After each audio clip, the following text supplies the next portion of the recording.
За тэгээ өнөөдөр та бүхэнд бол нээлттэй өгөгдлийг ер нь бодит хэрэгцээнд нийцүүлээд яаж үүсгэсэн юм бэ гэдгийг өөрийнхөө сургуулийн жишээгээр тэгээд миний хэлтгэл бол илүү жоохон практикал яг тийм бодиттой тэр талаас нь яг нээлттэй өгөгдлийг одоо яаж үүсгэж байгаа юм, яаж ашиглаад байгаа юм гэдгийг өөрийнхөө сургуулийн дата нуумтай юм гэдэг нээлттэй өгөгдлийн каталог байгаа портал.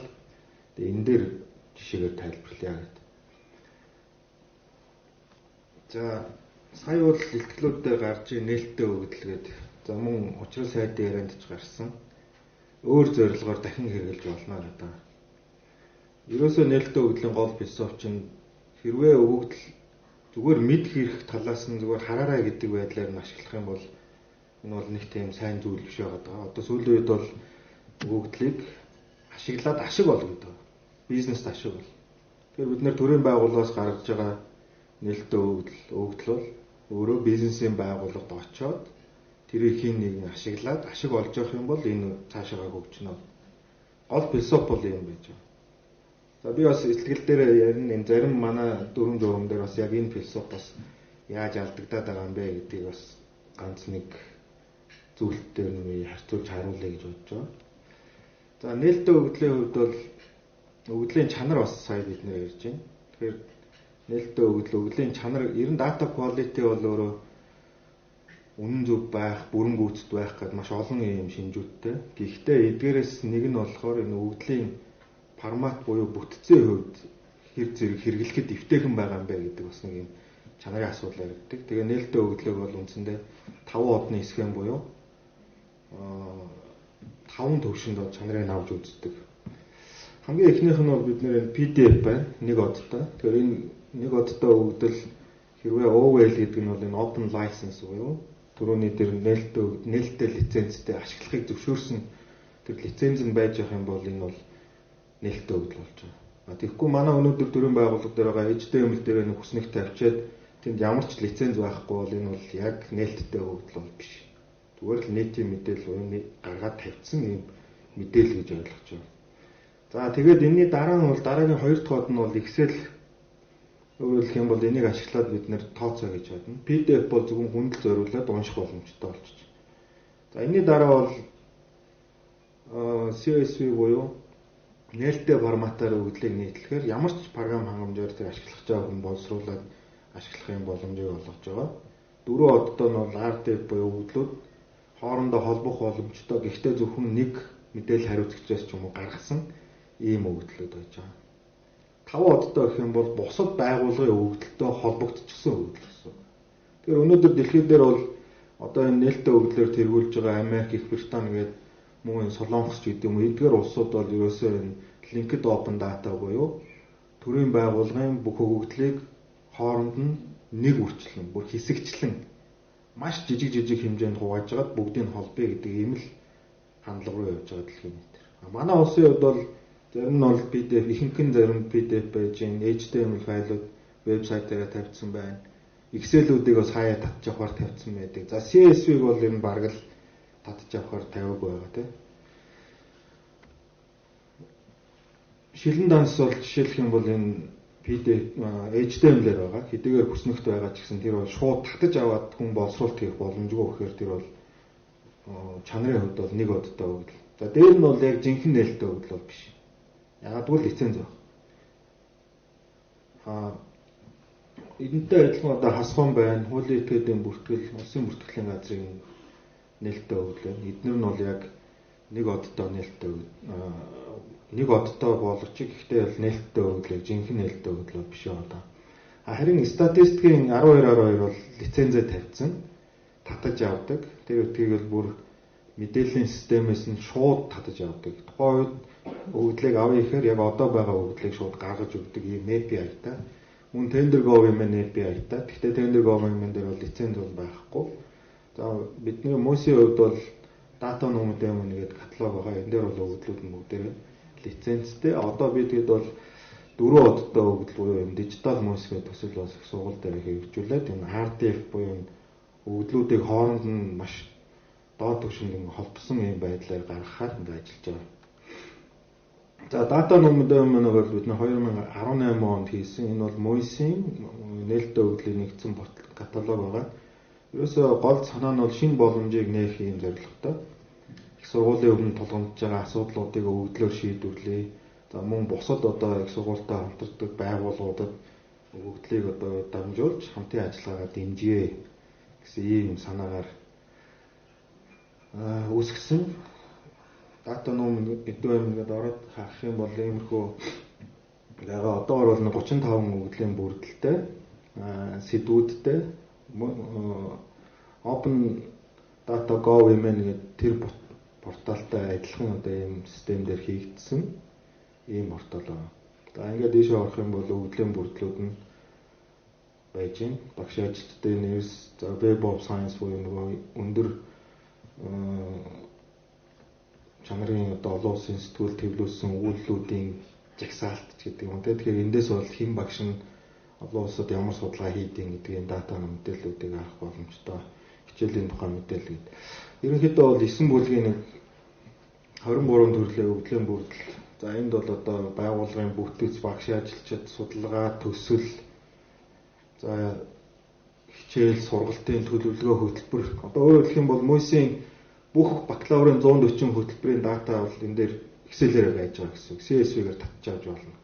Тэгээд энэ дээр нь хооронд нь анализыг харьцуулах юм боломж бол хүн болгонд нээлттэй байгаа гэсэн. За дээр нь бол энд бид нэр өгөгдлийг нийтлэхдээ хооронд нь холбож ашиглах боломж буюу өгөгдлийг линк хийж уяах юм боломжоо гаргаж өгсөн байна. Түүний тулд бид нэр бүтцийн нэгжийн дугаар буюу улаанаар зурцсан юм багш ажилтны хувийн дугаар гэдэг дугаар оноогоод тэгээд тэр дугаараар одоо өөр өгөгдөл дээр жишээ нэг багшийн талаар байх юм бол энэ дугаарыг нь холбочихсон байгаа гэсэн үг. Ингэх юм бол үр ашиг нь нэмэгдэж байгаа. За манай энэ мэдээлэл хариуцагчаас нээлттэй өгөгдлийг бий болох ашиглах журам гэж сая хуулийг дагалдаад гарч ирсэн журам дээр 2.1-7 дээр бол нээлттэй өгөгдлийг мөр бүрийг ялган таних гэдэг нь энэ санааг хэлж байгаа. Мөр болгон өөрөөр хэлэх юм бол дугаартай тэр дугаар нь өөр өгөгдлүүдээр ашиглагдаж байгаа юм бол энэ бол хоорондоо холбоотой байна. Дээр нь мэдээлэл хариуцагч нар бол энэ дугаарыг аль болохоор урт хугацаанд тогтвортой авч явах хэрэгтэй. 10 жилийн өмнө олгож байсан дугаар өнөөдөр хэрэглэгдэж байгаа юм бол тэр өгөгдлүүд бол хоорондоо холбогдоод боломжтой байна гэж ингэж үзэж байгаа. За тэгээ саяны Мойсийн одоо нээлттэй өгөгдлийн портал дээр байгаа өгөгдлүүдийг татаж аваад саяны тэр түлхүүр шинжүүдээр нь холбох юм бол ийм өгөгдлийн сан үүсэх боломжтой гэсэн. Үндэ бол бид нар юу хийсэн бэ гэхээр мэдээллийн систем дээрээс өгөгдлүүдийг гаргахдаа дугаар оноож хооронд нь холбох боломжийг нь олгоод гаргачихсан учраас ашиглах байгаа хүн. Жишээ нь хичээлийн өгөгдлийг сургалтын төлөвлөгөөтэй хичээлийн заадаг багштай ч гэдэг юм ингээд хөндлөн гуулдан гэж мэдээллийн өгөгдөл хооронд бол шууд нь холбож ашиглах боломжтой.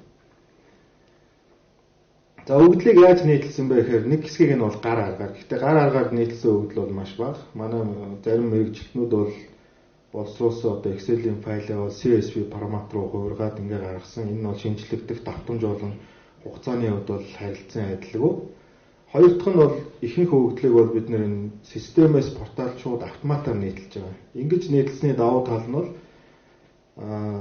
тодорхой хугацаанд байнга шинжлэгдэж байгаа. Хүний оролцоо хөдөлмөр бага зарцуулж байгаа. Ер нь хүн оролцоод өгөгдлийг боловсруулад эхлэхээр л зөндөө их ажил чаардан дээр нь алдаа их гарна. Мэдээллийн системээс гаргаад бид нэр тодорхой давтамжаар шинжилээд байхаар энд бол түүхэн өгөгдөл үүсэж байгаа. Өөрөөр хэлэх юм бол саяны багш ажилчид одоо ажиллаж байгаа багш ажилчид ихэд энэ үйлдвэрлэлийнх байхад өмнөх үйлдвэрлэлийнх бас байгаа л гэсэн үг. Тэгвэл 3 жилийн өмнө хэр байж байгаад одоо яаж өөрчлөгдсөн юм бэ гэдэг тэр өөрчлөлтийг энэ түүхэн өгөгдлөөс бол харах боломж болж байна. Гурав дахь арга нь бол мэдээллийн системээс шууд API-аар нийтэлж байгаа. Тэгэхээр энэ дээр бол яг одоо мэдээллийн системд байгаа өгөгдлийг шууд авна гэсэн үг. Яг одоо байгаа хэлбэрээр түүхэн өгөгдөл бол байхгүй гэсэн үг тийм. Тэг зарим өгөгдлийг бол ингэж нийтэлж байгаа. Тэгэхээр энэ хоёрыг хослуулад түүхэн өгөгдлийг бол нийтлээд байгаа. Дээр нь тэр өгөгдлийг шууд бас тэр дор нь яг мэдээллийн системд ямар байгаагаар нь авах боломжтой. За эндээс зүгээр ямар практик туршлага байгаа юм бэ гэхээр манай төрийн байгууллагууд бол мэдээллийн систем нэг хэсэг бол одоо нэлээд их мэдээллийн системтэй болцсон тийм. Тэгэхээр яг энэ манай энэ жишээг аваад явах боломжтой. Өөрөөр хэлбэл хүн гараараа бэлтгэж хүний оролцоогоор тэр OpenData.gov.mn руу апплод товч дарж ингэж оруулахаас илүүтэйгээр ийм жоохон техникийн өгдлийг одоо системээс гаргаж аваад тэр OpenData портал руу автоматар нийтэлдэг ийм юм хийчих юм бол бид нар бол илүү хялбархан болж эхэлнэ гэсэн. Ялангуяа одоо та хэд бол одоо мэдээлэл хариуцагч нар болж штэ. Тэгэхээр өгдлөө яаж нийтлэх вэ? Ингэж нийтлэх юм бол амар юм байна. Тэгэхгүй нөгөө хүнтэй байлдал одоо чи тэдэн сарын тэдэнд яг тэр Excel-ийнхаа файлыг апплод хийгээл ахаар мартаж санахаас ихсүүлээ янз бүрийн хүний оролцооноос болоод ийм асуудлууд үүсдэг учраас нэг удаадаа ингэ мэдээллийн системээс шууд автомат хийдгээр хийчих юм бол боломжтой. Ихэнх газрууд бол өөрсдөө төрийн байгууллагууд IT-ийн хүмүүс байгаа, өгдлийн сан руугаа хандах эрх байгаа, датагаа гаргаж авах эрх бол байж байгаа шүү дээ, тийм ээ. Тэгэхээр ийм байдлаар гаргаж авч болж байна. За ашиглах зөвшөөрлөөр бол бид нэр Creative Commons доотлын 2 лицензийг ашиглаж байгаа. CC BY буюу энэ болохоор ашигын зорилгоор ашиглаж болно. Тэгэхдээ нэрийг дурдаарай гэж. Мөнхийн энэ өгөгдлийг ашиглав гэдэг нэрээ дурдаад энэ өгөгдлөөр мөнгө олж болно гэсэн. Гэтэл манай хуулийн дээр сая тэр хуулийн журам дээр болохоор 4-р бүлэг дээр нээлттэй өгөгдлийг ашиглах гэж байгаа. Тэрний 4.1 бол нээлттэй өгөгдлийг дараах нөхцөлийн дагуу ашиглана гэж заагаад 4.1 дээр нь чөлөөтэй ашиглан 4.1-ийн 2 дээр нь бол арилжааны бус нөхцлөөр ашиглах гэж байна. Энэ бол яг уу шууд зөрчиж байгаа одоо зөрчилдөөнтэй л байна л да. Өөрөөр хэлэх юм бол нээлттэй өгөгдлийн үндсэн үзэл баримтлал нь аль болохоор хүнд чөлөөтэй ашиглуулж дөрвөн учрал сайдын хэлдэг шиг бизнес эдийн засгийн үр ашиг авчрах гэхэд манай журам дээр нь жишээ нь арилжааны бус нөхцлөөр заавал ашиглаад. Тэгвэл арилжааны бусын бол энийг ашиг олох юм шаард боломжгүй юм байна. Эсвэл би буруу ойлгоод байгаа юу? Яг дараах нөхцөл гэхээр 1 2 дахь нь бас заавал хангах ёстой л гэж ойлгоод байгаа учраас ингэж тайлбарлаж байна л да. За тэгээ Мосийн энэ жишээн дээр тагд ороод үзэх юм бол яг саяны өгөгдлүүдийг ашиглаад юу хийсэн юм бэ гэдэг нэг 2 3 жишээ байгаа. Бид нэр 19 онд нэг хакатон оюутнуудынхаа дунд хийжсэн. Би оюутнууд бол жишээ нь аль нь вэ гэдэг юм ап хийсэн. Оюутнуудад бол асуудал тулгардаг нь ямар хичээл үзэх юм бэ, аль нь хэцүү юм бэ, аль хөтөлбөрөөр сонгох юм бэ, аль гэдэг асуултанд хариулдаг. Ийм асуудал программыг оюутнууд өөрсдөө хийсэн. Хийхдээ бол нөгөө хичээл дээр унж байгаа авж байгаа дундаж дүн мөн эдгээр зөндөө олон датануудыг харьцуулж хагаад тэгээд таамаглал одоо алгоритм машин сургалтын алгоритмаар хичээлийн одоо хүндрэлийн зэрэг гэдэг юмыг тооцоод тэгээд энэ хичээлүүд бол жоохон хэцүү шүү гэдэг юм. Иймэрхүү байдлаар жишээ нь оюутнууд өөрсдөө ийм үйлчлэгээ гаргаад одоо вебсайтыг тавьсан байгаа. За мөн энэ нөгөө өгөгдөл түшиглэлтэй шийдвэр гаргахын тулд Мосийн одоо энэ хөтөлбөрүүд ер нь ямар шинжилгээ ухааны чиглэлд хамаардаг. Дээр нь энэ хөтөлбөрүүдээр хичнээн оюутан санал өгөөд хідэн тэнцээд одоо элсэж ороод байгаа юм ч гэдэг юм уу. Иймэрхүү байдлаар бол их сургуулийн өмнө одоо өөрийнх нь өмнө тулгамдаад байгаа асуудал дээр юм дата аналитик ажлууд хийсэн ийм интерактив тайлангууд бас байгаа. Та бүдээс ороод сонирхож болно. За мөн дижитал мос гэдэг төслийг хэрэгжүүлж байгаа. Энэ дээр бол бид нэр knowledge graph буюу мэдлэгийн граф. За энийг бас нээлттэй өгөгдөл байдлаар энэ GraphQL API-аар гаргаж байгаа ийм нэг одоо явагдаж байгаа төсөл байгаа. Төслийн талаар бол энэ рүү ороод ингэ танилцж болно гэдэг. За эцэст нь би бас нэг юм хэлье гэж бодож байгаа. Энэ Европын холбооны 19 онд батлагдсан энэ Open Data and the Reuse of Public Sector Information гэдэг энэ хууль байгаа. Энэ хууль дээр хэд хэдэн ойлголт байна. Юу гэхээр одоо манай хуулийн дээр бол заавал засгийн газар жагсаалт батлаад байгаа. Гэтэл энэ хуулийн дээр бол өгөгдөл төрийн өгөгдөл бол ард түмний өмч өгөөд төрхтөө нээлттэй байна гэж байна. Төрөмл заяамал шин чанар нээлттэй, шууд нээлттэй байна. Хэрвээ тэнд үнэхээр хуугны нууц орж явах юм бол тэрийг даръя л гэж байна. Тэгээд нээлттэй гаргая гэсэн. Өөрөөр хэлбэл үзэл баримтлал нь бүх юмаа нээлттэй болгоё гэдэг байгаа байхгүй. Яалтчгүй хуугны нууцаар хамгаалагдах юм байх юм бол тэрийг одоо нэргүүжүүлээд боллуурдаад нэмэрхүү байдлаар гаргая гэж. Нэг юм санаа явж байгаа. Хоёр дахь нь бол энэ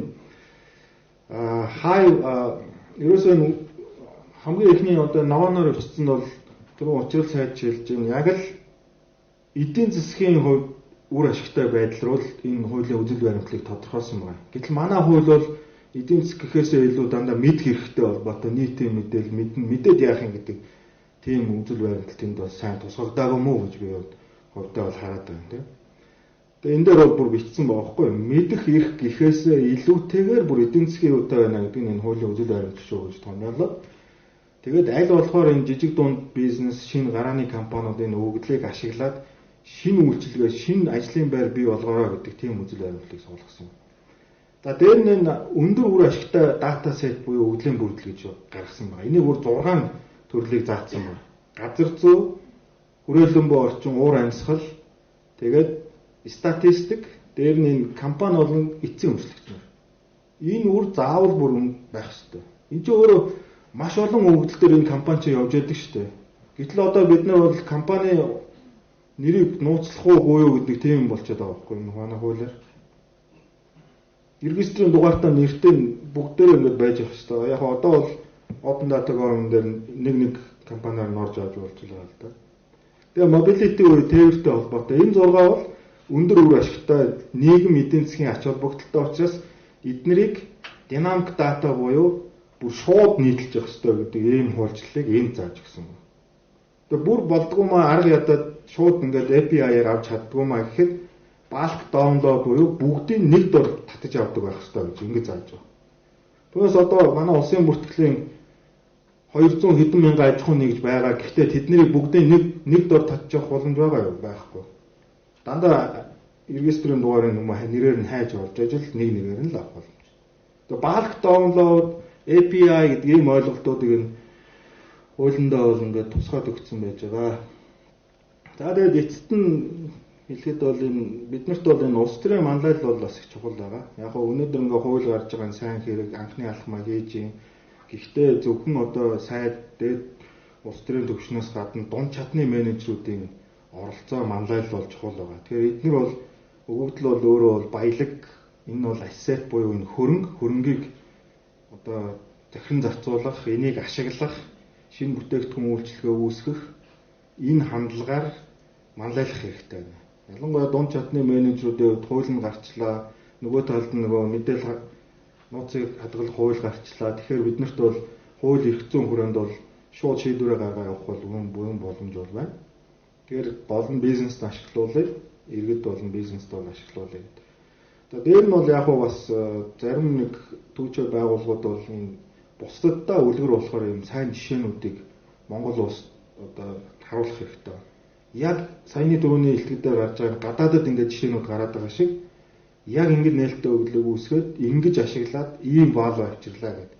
Тийм жишээг бол харуулах хэрэгтэй байна гэдэг. Дээр нь бас энэ хуулийн үзэл баримтлал журмаа эргэж хараад баг зэрэг өөрчлөлт оруулах хэрэгтэй байна. Яг нээлттэй өгдлийн үзэл баримтлал өөрийнх нь чиг хандлага харшилхууц ийм заалтууд бол байгаа. Түрүүний тэр арилжааны бус заавал жагсаалт батлана. Заавал жагсаалт батлах албатай. Ягаад бид нэр ингэж нээлттэй өгдлийг гарах боломжтой байхад гаргах болдог. За жагсаалт батлаа гэхээр засгийн газар хүртэл явах хүртлээр баг 6-7 сарын хугацаа алдах ийм логик зөрчлүүд бол байгаа даахгүй. Гэтэл гадаадд бол төрхтэй нээлттэй байна. Та дураараа гаргаж болно. Гэхдээ хуулиа битгий зөрчөрөөл гэдэг ийм л хандлага явж байгаа.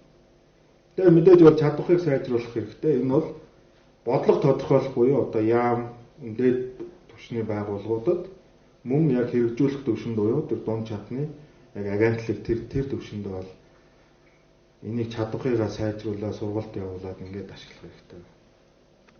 За тэгээд анхаарал тавьсанд баярлалаа.